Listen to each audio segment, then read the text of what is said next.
Okay, I'm doing number 1b, and it asks to find the domain, the vertical and horizontal asymptotes, and to approximate the x and y intercepts. So I'll start with the domain.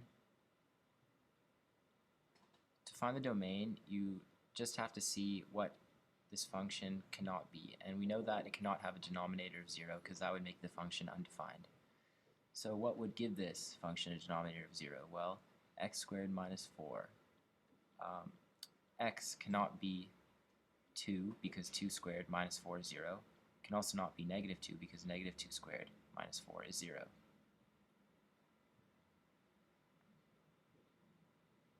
So the domain is x cannot equal plus or minus 2. Now vertical and horizontal asymptotes. We can find those just by looking directly at the graph. The vertical asymptotes are very clear. We have one here at x equals negative 2 and one here at x equals 2.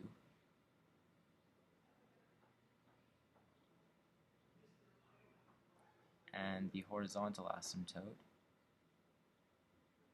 it's not quite as clear, but there is one along the x-axis, which is y equals 0, and we know that there's one even though we can't see the dotted line because the graph curves and it doesn't touch the x-axis, it just goes on to infinity without touching it.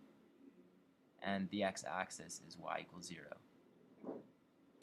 And now the intercept. So for the x-intercept,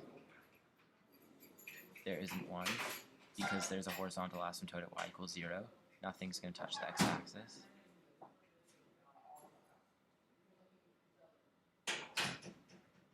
And y-intercept, we do have a y-intercept here at y equals negative 1. And that's all.